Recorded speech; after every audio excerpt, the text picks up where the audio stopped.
Você já teve a sensação de lembrar de algo com nitidez e descobriu que a sua memória estava errada? Isso acontece com mais frequência do que imaginamos, sabia?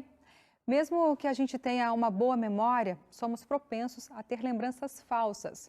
É isso mesmo. Vamos entender por que isso ocorre e como nossas recordações muitas vezes podem nos enganar. Vamos conversar com André Davim, PhD, pós-doutor em neurociência. Olá, André, bem-vindo à revista. Olá, Darcy, boa noite, obrigado pelo convite. É uma honra para mim, estou aqui à disposição de vocês. Para nós recebê-lo também. Como as memórias são formadas, para a gente começar?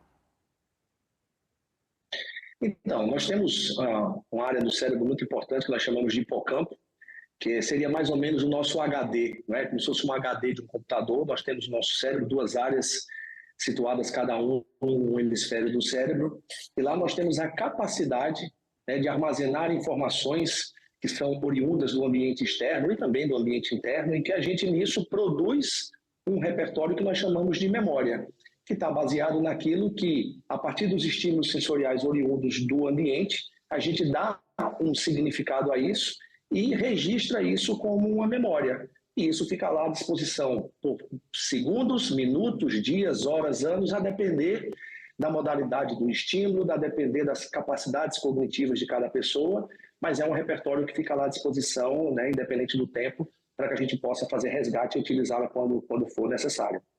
Há alguma forma da nossa memória não ser sugestionada por lembranças não verdadeiras que nunca existiram?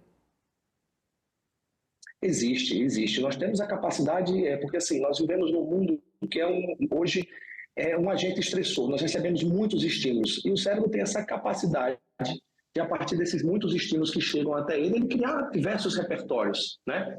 Então existe sim a possibilidade de nós criarmos imagens, dar uma história, criar um enredo e a partir disso se transformar numa memória que na verdade a gente nunca viveu, mas que a gente montou. Eu costumo dizer que é como se fosse um quebra-cabeça, onde eu tenho várias peças que elas se encaixam, mas não dão um significado tão grande para a gente. E isso é o que a gente consegue muitas vezes dizer que o cérebro, ele num primeiro momento, ele tem muita dificuldade ou praticamente não consegue diferenciar aquilo que se imagina, né, o imaginado, do que é o real. Muitas vezes porque nós temos essa capacidade.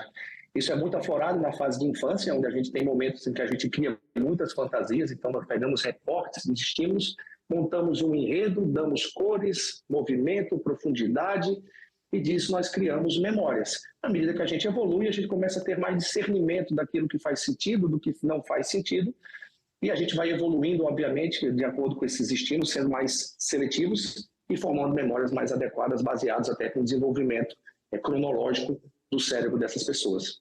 É por isso que é tão importante a gente administrar os nossos pensamentos, né? Agora, André, um experimento induziu estudantes a criar lembranças falsas de atividades que nunca aconteceram, relatadas pelos pais ali dos voluntários. Surpreendentemente, 70% dos participantes desenvolveram falsas lembranças, mostrando como é possível implantar recordações inverídicas. Isso demonstra o quanto somos suscetíveis a falsas lembranças, não é? Qual o impacto dessa Exato. pesquisa sobre falsas lembranças na justiça penal, por exemplo, em que podemos acusar alguém injustamente? Exato. São aqueles lados mais obscuros, né, de alguns experimentos que buscam mostrar as capacidades cognitivas e emocionais que o nosso cérebro tem, independente daquilo que é real ou não.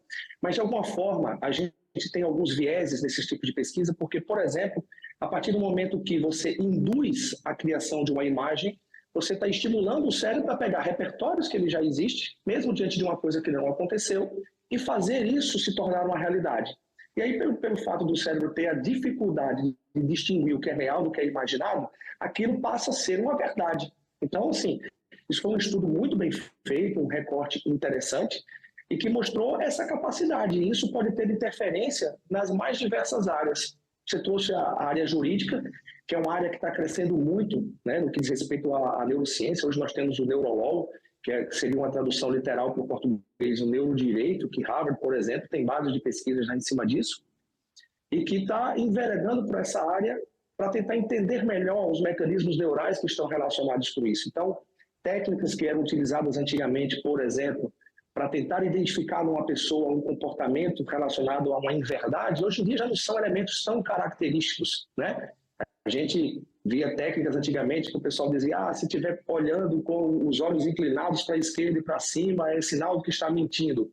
Se você hoje for conversar, por exemplo, com algumas pessoas que têm um transtorno do espectro autista, dificilmente ele vai ter a capacidade de estar conectado, direcionando o olhar todo para você. Isso não quer dizer que ele está fugindo de uma realidade.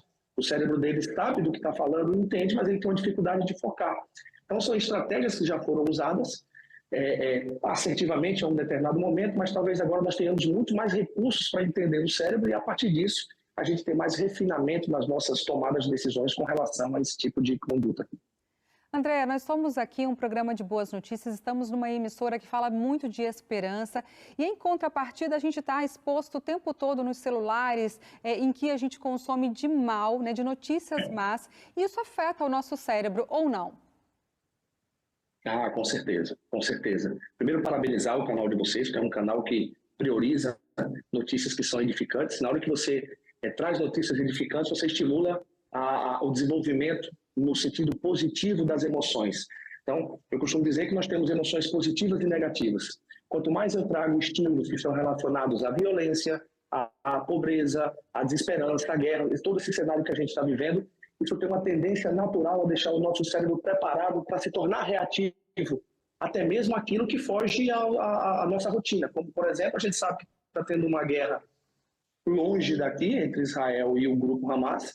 A gente sabe que aqui não vai explodir uma bomba, que aqui possivelmente a gente não vai ter um atentado terrorista, mas pela notícia que chega para a gente, as imagens que a gente vê, o cérebro da gente já ativa duas áreas importantes que nós temos, uma que nós chamamos de amígdalas, as amígdalas cerebrais, que são áreas que estão relacionadas com o comportamento de medo e agressividade. Então, é como se o cérebro ele ligasse uma luz vermelha no nosso cérebro e dissesse, precisamos estar em estado de alerta porque algo perigoso está acontecendo.